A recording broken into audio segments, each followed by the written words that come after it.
la defensa. Yo salgo desde la sociedad civil, pero no quiero empezar sin antes decir que tengan un feliz Día de Reyes, que este año sea un año de prosperidad, de paz, que logremos recuperar la seguridad, no solamente para las familias, cada una de ustedes, de todos, sino también del país. Recuperar la reputación de un Ecuador que merece mejores tiempos, pero que también tenemos que convocar a la unión y a la unidad nacional para poder lograr ese objetivo. Y bueno, yo no puedo responderte por los demás, mi querido Carlos Luis. Yo puedo responderte por lo que a lo largo de mis casi 18 años, no solamente en la vida privada, de donde vengo, yo vengo de la parte ejecutiva privada, y mi incursión a la vida pública me llevó ese sentimiento de el guayaquileñismo, de defender las causas de Guayaquil. Y salimos de muchos desde la sociedad civil, otros pasamos a estar siempre cercanos a la Junta Cívica, que era el lugar donde se discutía el futuro de la ciudad, una ciudad libertaria como es Guayaquil, una ciudad próspera de comercio.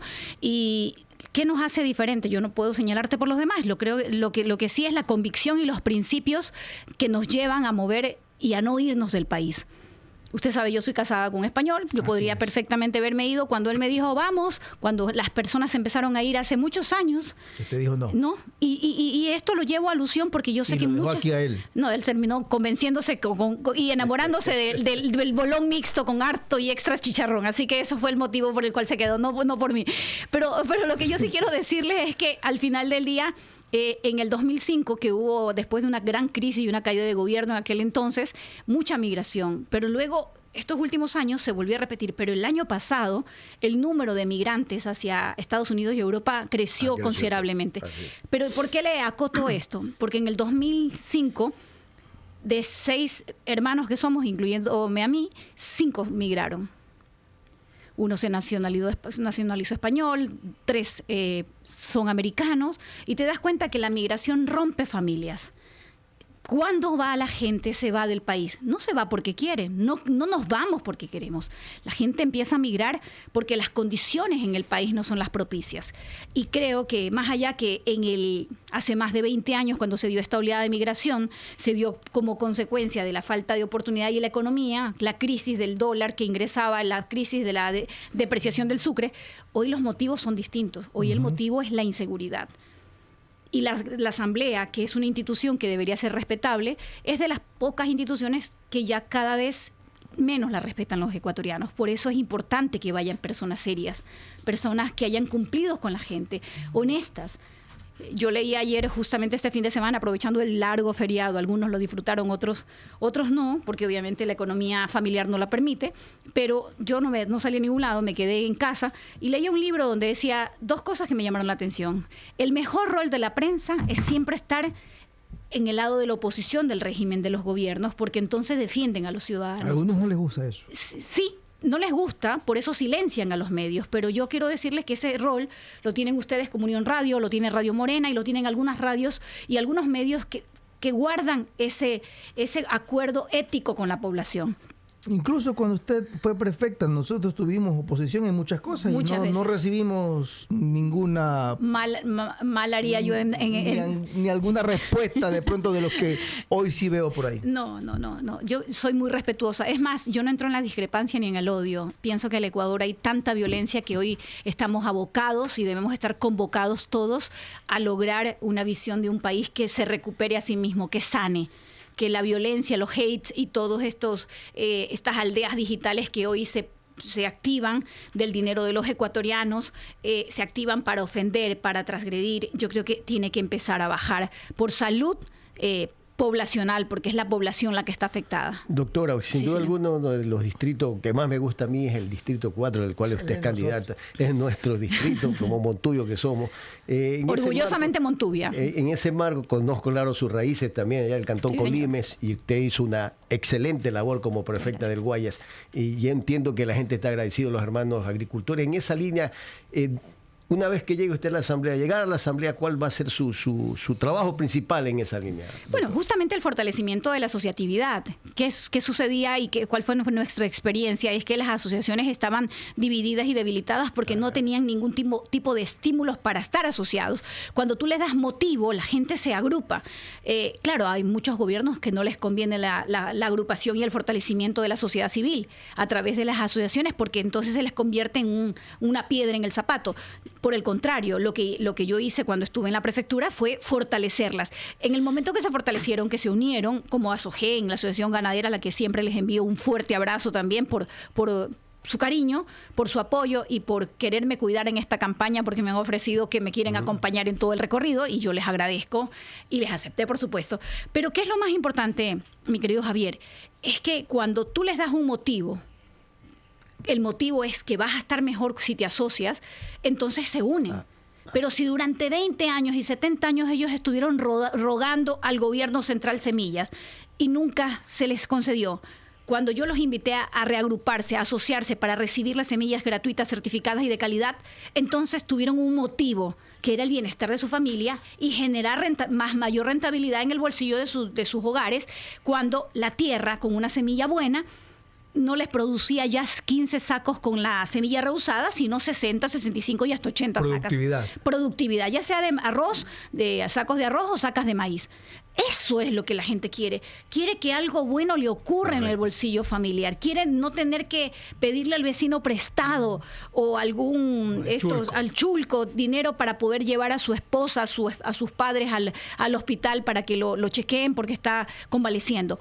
Entonces, la ley de fortalecimiento de asociatividad tiene que venir acompañado con créditos reales, mi querido Carlos Luis y Javier. No esos créditos que al tercer mes tienes que empezar a pagar, pues eso es para cosechas cortas. Y ya vemos lo que ha pasado en los ciclos cortos.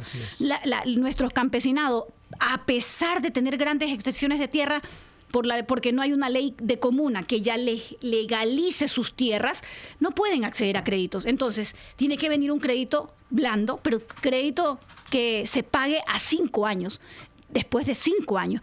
Porque si vamos a hablar de cambiar de matriz productiva, es decir, que migren ya del monocultivo y vayan hacia el cacao se empieza a cosechar al tercer año.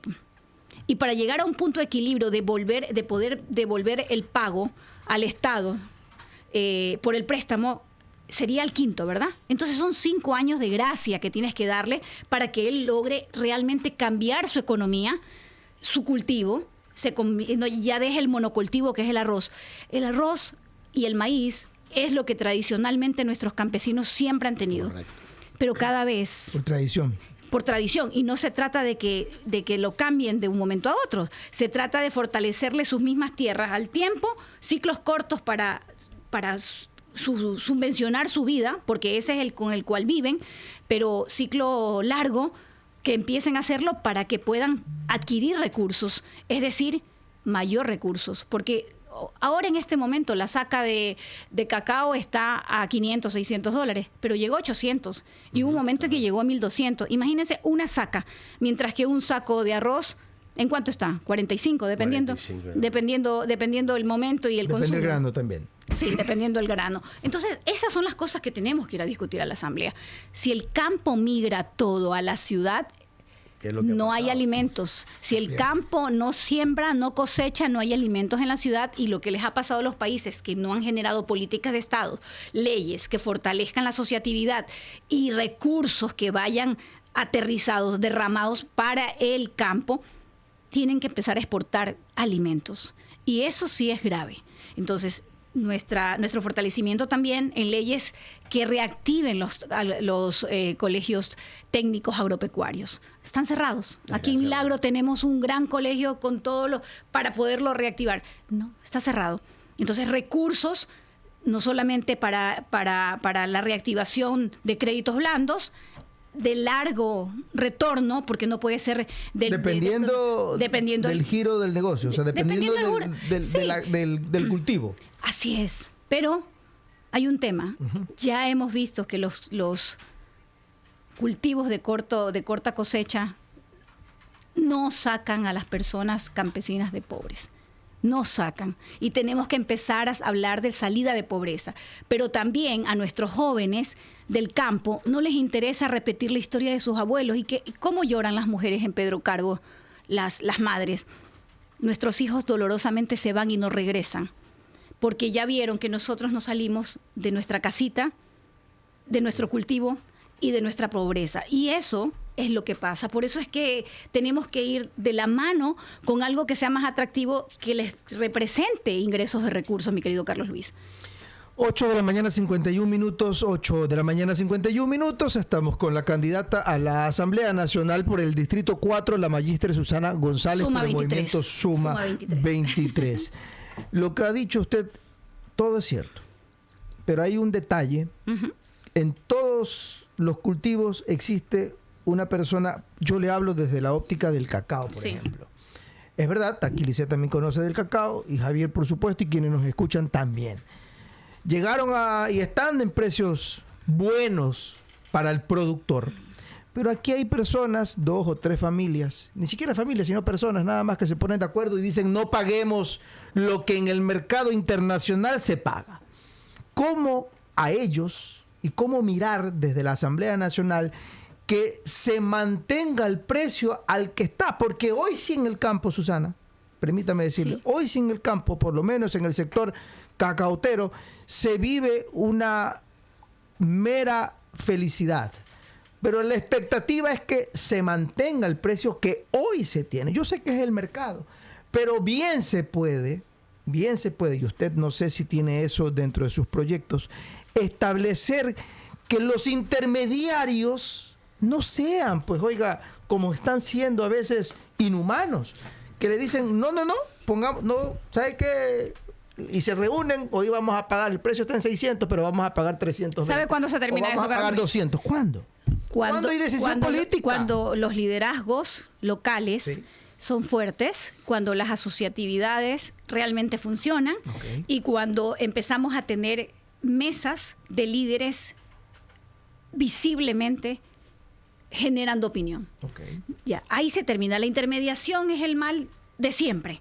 Y usted lo sabe, lo vivió mi abuelo cuando sembraba arroz, cosechaba arroz y luego tenía que... Y si quieres, cógelo. Y si no, ¿y qué hace el campesino? Y el acaparamiento también hace daño y el precio, pero lo que yo le quiero dar la buena noticia de lo que se habla del cacao y para quienes nos están escuchando es que ustedes saben que, por desgracia, África devastó todas las zonas de Zimbabue y otras zonas donde se sembraba. Se generó una conmoción y una opinión mal contra el cacao. No fue el cacao el cultivo, fue la forma de cultivar y la depredación como lo hicieron. Así es. Antiguamente se creía que se resolvía todo con siempre manipular la chacra, ¿no? Mueves la tierra, quemas esto. Cada vez esa forma de hacerlo es menor. ¿Por qué? Porque vas hacia nueva tecnificación. Y ahí viene acompañado asociatividad, políticas de Estado que lleven a la tecnificación del buen uso de los recursos hídricos, que es realmente oro. Y usted sabe que en la región litoral vivimos veranos muy secos, sin agua, porque la gente en el campo hoy divide el agua entre el cultivo y el que es la misma agua que consume, que es agua de poza. Y ahí tenemos un tercer problema de tratar. Se han tirado la pelotita porque el Estado, como está compuesto, es un Estado fallido, porque da la casualidad que cuando tú dices 6 de cada 10 ciudadanos no tienen acceso a agua potable, estamos hablando de saneamiento ambiental, que tampoco hay el número de... ¿Cómo se llaman estos que se me fue ahorita? Donde se depositan no basureros. No basureros. Los sitios donde se depositan los desechos tienen un nombre, pero no, técnicamente no se llama basureros. Entonces tú tienes un problema de salud porque no tienes agua. Y cada uno de los rellenos sanitarios. Tenemos un problema también en la provincia del Guayas, como se tiene en todo el país. Tiraderos de cielos abiertos, basureros de cielos abiertos, contaminantes, y no hay una política de Estado que determine, porque es competencia. Entonces la competencia los tienen los municipios, y los municipios, por no tener recursos... se lanzan la pelota, dice usted. Claro. Entonces, ¿y quién pierde? El ciudadano. Su salud, su bienestar, los niños respiran, los adultos mayores respiran. ¿Y por qué los menciono a ellos? Porque son la parte vulnerable. Y nuestro campo y nuestras ciudades están mayoritariamente de estos dos grupos que son vulnerables, a los cuales tenemos que asistirlos. Ahí vienen rápidamente dos respuestas, mi querido Carlos Luis. ¿Cómo logramos que esto cambie? Sencillo. Fortalecimiento a la asociatividad. Liderazgos que están ahí, pero que no tienen tribuna.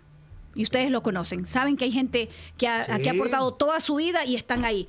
Pero hace algunos años decidieron romper los liderazgos de las asociaciones. Yo creo que es momento de reactivarlos. 2, tecnificación de riego. Leyes que realmente vayan a invertir ese modelo que no ha funcionado. O sea, leyes por leyes no, sino que vengan leyes pero con los recursos. Pero por eso le estoy hablando de que el Estado, como está, sigue siendo un Estado centralista y acaparador que no ha resuelto los problemas por los cuales la gente migró a Guayaquil, migró a las capitales de ciudades. Sigue siendo. ¿Verdad? Es que, ¿por qué mi abuelo dejó Guavito, que era cruzando el río Paján, y se llevó a sus 9 hijos de Colimes y se fue a un punto más cercano a la ciudad que fue Juján después? ¿Por qué migró de allá? Migró porque no hay escuela para sus 9 hijos. ¿Ya? Y eso está pasando, y hoy tenemos 2 problemas. Las escuelas cerradas, que solamente en el Empalme son más de 90 escuelas cerradas rurales. Tenemos analfabetismo, y solo Guayas, Carlos Luis y Javier y a nuestra audiencia, tenemos más de 25,000 niños y niñas que han desertado las escuelas por la inseguridad. ¿Sí se da cuenta cómo va la cadena? ¿Por qué estamos como estamos? Pero más allá, tenemos 800,000 ciudadanos en la provincia del Guayas, con casi 5 millones de habitantes, 800,000. Eso habla de un número muy grande, por debajo de la media de la alimentación, es decir, en estado de desnutrición. Y si a eso le sumamos que 6 de cada 10 ciudadanos están sin agua, entonces usted ve dónde está el problema. Tiene que ver con inseguridad, tiene que ver deserción escolar, y abandono de las zonas rurales también tiene que ver con la inseguridad y extorsión. Susana, pero eso, lo que usted menciona, además que debe de ser prioridad presentado en la Asamblea Nacional, sí, señor, ¿se necesita de un gobierno o no? Pregunto yo. Claro que sí, se necesita de un ¿Ustedes gobierno. tienen candidato a la presidencia? Claro, es Enrique Gómez. Pero más allá del candidato y del gobierno, pienso que necesitamos un Ecuador unido, un Ecuador que hoy no entre a la discrepancia, ni al odio, ni al hate, como está pasando. Nos están queriendo envolver en el odio de quién está contra quién está... ¿Y sabes qué, Carlos Luis? Eso no nos lleva a nada, sino a un retraso de 20 años más de desarrollo del país. Y de esa oleada de migración que van como cerca de 500,000 de personas que de manera irregular se han ido por una selva dolorosa, porque es migración forzada. Me voy porque me atacaron en el negocio, me voy porque me amenazaron, o me secuestraron, ese pomposo secuestro express que debe desaparecer de la conversación como express. Es como, ay, qué pomposo, me secuestraron, me golpearon, pero es express. No, tiene que ser, por ejemplo, esa sanción tiene que ser tan severa. Puede ser un secuestro de 1 segundo, 30 segundos, 1 hora, es secuestro y debe ser sancionado con lo mismo de un crimen u homicidio porque te violentaron, es decir, 30 años, porque de lo contrario seguimos dándole cabida a los crímenes, y es crimen que a una mujer saliendo de un centro comercial la droguen, la secuestren, la abusen y luego la dejen tirada por la perimetral. Es crimen eso también. Entonces, son esas leyes que se tienen que reformar, mi querido Carlos Luis. 8 de la mañana, 59 minutos antes de finalizar, candidata Susana González, por el distrito 4 de la provincia del Guayas. Son todos los cantones menos Guayaquil, Durán, San Borondón, Playas, ¿verdad? Sí. Sí, ahí todos. El Empalme, Balsar, Colime, Santa Lucía. La provincia es grande. Salitre, ¿Usted grande. ya la recorrió? Sí, muchas veces. ¿Conoce las necesidades? Sí, señor. Aparte del proyecto de ley que usted está hablándole en este momento, ¿qué otras circunstancias positivas en este 2005 usted propone, candidata a la Asamblea Nacional? Susana ¿En lo González. personal o en lo en lo personal y en lo político, porque si así decide la ciudadanía, tendrá que ya no hablar a título personal, ya tendrá que hablar a título de los guayacenses. La defensa siempre será por todos los ecuatorianos, una Asamblea Nacional que nos permite realmente recuperar la esperanza siempre y cuando vayamos las personas correctas. Así que yo los invito a que elijan en Guayaquil a las personas correctas, y en cada una de las partes del país que nos escuchan a través de estas radios a las personas correctas. No caigamos en el error de darles oportunidad a gente que ya usted sabe, le fallaron, ya usted sabe, cometieron dolo, ya usted sabe, robaron. No den oportunidad a quienes traicionaron la voluntad de sus familias, a quienes violentaron la voluntad de un país distinto que nos merecemos todos los ecuatorianos. Un abrazo y feliz año en medio de todas las situaciones que podemos estar llevando adelante como familias. Perfecto, 9 de la mañana, 1 minuto, le deseamos el mejor de los éxitos. Muchas gracias. Candidata a la Asamblea Nacional, Magíster Susana González, por el movimiento Suma, lista 23, ¿verdad? Sí, señor. Lista 23. ¿Quién nomás la acompaña a usted? En su mi lista, sí, bueno, distrito. Escogí una buena lista. Está Paco Azán de Milagro. Está Gabriela Ponce de Pedro Carbo. Está María José Córdoba también de Milagro. Está Margarita Durán, que también nos acompaña en la lista. Y están varias personas de un equipo joven también de la provincia, que sin duda, Dirk Birman, que es un muchacho talentoso, emprendedor y que también nos acompaña. Escogimos un número importante de personas que definitivamente lo más importante es rodearte de personas honestas y decentes, así que ahí estamos. Perfecto, 9 de la mañana, 2 minutos, 9, 2 minutos. Galito, ¿finalizamos ya? Finalizamos. Perfecto. 9 de la mañana, 2 minutos. Muchísimas gracias, amigos de la ciudad de Guayaquil, del Ecuador y del mundo, por haber estado junto a nosotros en esta primera entrega noticiosa del primer día laboral oficial, lunes 6 de enero del 2025. Agradecerte, Javier Humberto Cuello Ullón. Yo tengo la mala costumbre,